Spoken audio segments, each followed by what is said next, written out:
तेरे पास क्या प्रमाण है? बताती क्यों नहीं? महात्मा जी, थोड़ा धीरज रखिए और सुनिए।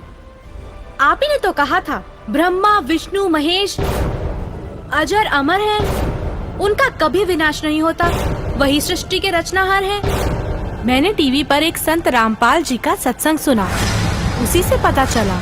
पता है उन्होंने क्या कहा? रुकिए एक मिनट, अभी बताती हूँ।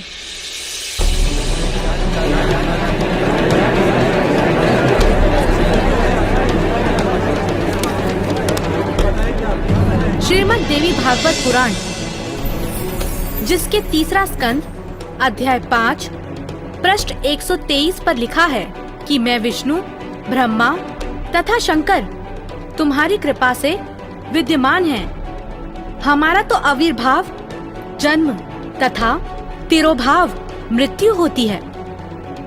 हम नित्य अविनाशी नहीं हैं। श्रीमद् भागवत महापुराण तीसरा स्कंद अध्याय 4 पृष्ठ 10 श्लोक 42 पर लिखा है, हे मात ब्रह्मा, मैं तथा शिव तुम्हारे ही प्रभाव से जन्मवान हैं, नित्य नहीं है, अर्थात हम अविनाशी नहीं हैं।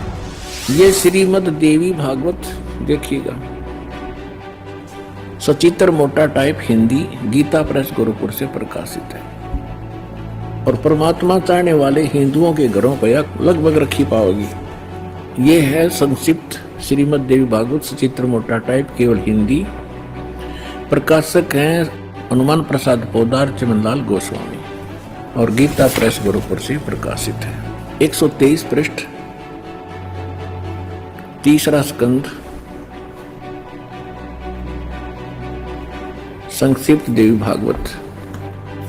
तुम शुद्ध स्वरूपा हो, ये सारा संसार तुम ही से उद्भासित हो रहा है। मैं ब्रह्मा और शंकर हम सभी तुम्हारी कृपा से विद्यमान हैं। हमारा आविर्भाव माने जन्म, तिरोभाव माने मृत्यु हुआ करता है। हमारा तो जन्म मृत्यु होता है, केवल तुम ही नित्य हो, जगत जननी हो, प्रकृति और सनातनी देवी हो। अब ये क्या सिद्ध हो गया? इस थोड़ी सी पंक्तियों में ब्रह्मा विष्णु महेश की जन्म मृत्यु होती है। तो बताओ महाराज जी, अब आपके पास क्या जवाब है? आप ही ने तो कहा परमात्मा निराकार है। हाँ, तो गलत क्या कहा? परमात्मा तो निराकार ही है और यही हमारे वेद शास्त्र कहते हैं। महात्मा जी, आप बिल्कुल झूठ बोल रहे हैं। शास्त्रों में कहीं नहीं लिखा कि परमात्मा निराकार है। शास्त्रों में क्या लिखा है ये मैं आपको बताती हूँ, जो कि मुझे संत जी के प्रवचनों द्वारा पता चला। अब ऋग्वेद मंडल नंबर 9 सूक्त 82 में कति कंसेप्ट क्लियर हो जाएगा। ऋग्वेद मंडल नंबर 9 सूक्त 82 और मंत्र नंबर 1 में क्या कहा है? वह है जो सर्वोत्पादक प्रभु यानी सबकी उत्पत्ति करने वाला, 6 दिन में सृष्टि रच के 7वां दिन तख्त पर बैठने वाला, प्रकाश रूप सद्गुणों की वृष्टि करने वाला, पापों का हरण करने वाला, वह राजे। ये संस्कृत है, इसका अर्थ है राजा के समान। राजा के ये 269 पृष्ठ पे है राजा के, और इधर देखो 270 पृष्ठ पे, 270 पृष्ठ पे राजा के समान दर्शनीय है, देखने में राजा के समान है, तख्त पर विराजमान है, सिर पर मुकुट है उसके, और वह पृथ्वी आदि लोकांतरों के चारों ओर शब्दमान हो रहा है।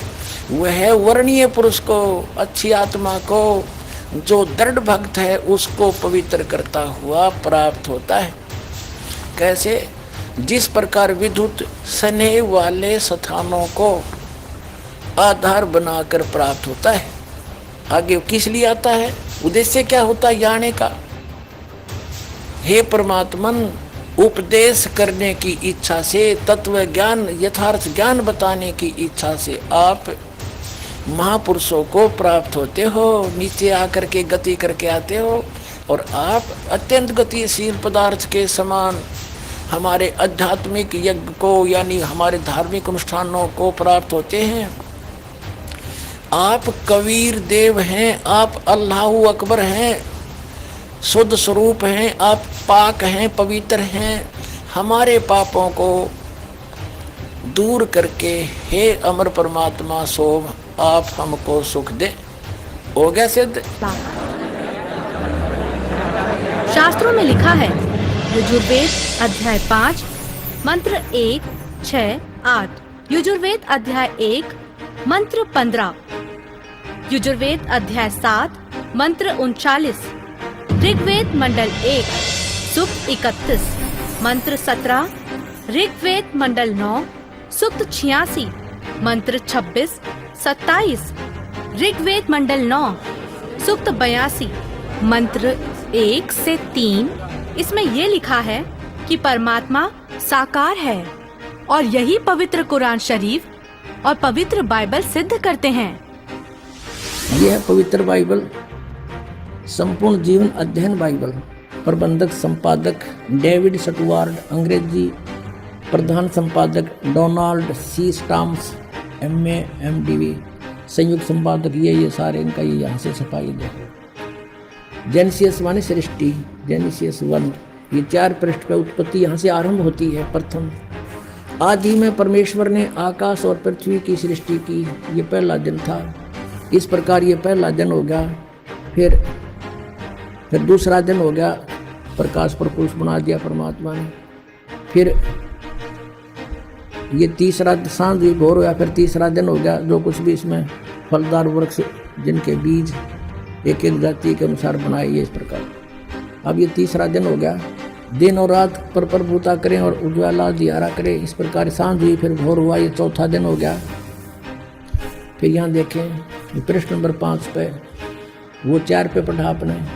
अब 5 पे क्या है, सांझ हुई भोर हुई, फिर ये 5वां दिन हो गया। छठे दिन पे आना हमने, असली बात ये है। फिर परमेश्वर ने कहा मनुष्य को हम अपने स्वरूप के अनुसार अपनी समानता में बनाएं, और वे समुद्र की मछलियों और आकाश के पक्षियों और घरेलू पशुओं और सारी पृथ्वी पर और सब रेंगने वाले जंतुओं पर जो पृथ्वी पर रेंगते हैं अधिकार रखें, यानी उनसे समझदार हों। तब परमेश्वर ने मनुष्य को अपने स्वरूप के अनुसार उत्पन्न किया। अपने ही स्वरूप के अनुसार परमेश्वर ने उसको उत्पन्न किया, और नर और नारी करके उसने मनुष्यों की सृष्टि की। तो परमात्मा किसा होया, मनुष्य जैसा, नर जैसा। अंडरस्टूड हो गया। अब पवित्र बाइबल ने स्पष्ट कर दिया कि परमात्मा मनुष्य जैसा है, उसने अपने जैसे रूप में मनुष्य को बना, नर नारी करके उत्पन्न किया। अब कुरान शरीफ दिखाते हैं आपको, देख। कुरान शरीफ शास्त्रीय अरबी पद्धति पर नागरी लिपि में रूपांतरकार हैं नंद कुमार अवस्थी, शेरवानी संस्करण। ये कहाँ से छपी है?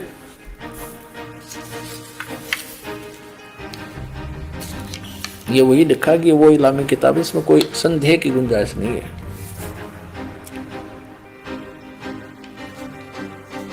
शेरवानी संस्करण, प्रकाशक है लखनऊ किताब घर, मौसम बाग, सीतापुर रोड, लखनऊ। हम यहाँ पढ़ेंगे, हिंदी पढ़ेंगे। सूरत फुरकानी 25 607 पृष्ठ पे यहाँ देखिए 59 नंबर आयत में, सूरत फुरकानी 25 में, जिसने आसमान और जमीन और जो कुछ उनके बीच में है सबको 6 दिन में पैदा किया और फिर तख्त पर जा विराजा। अब इससे सिद्ध हो गया कि दोनों पवित्र सदग्रंथों ने रल मिलकर ये सिद्ध कर दिया कि परमात्मा मनुष्य जैसे शरीर युक्त है, मनुष्य जैसा साकार है। महात्मा जी, आपने ये भी झूठ कहा है कि श्राद्ध निकालने, व्रत करने से सुख और मुक्ति मिलती है।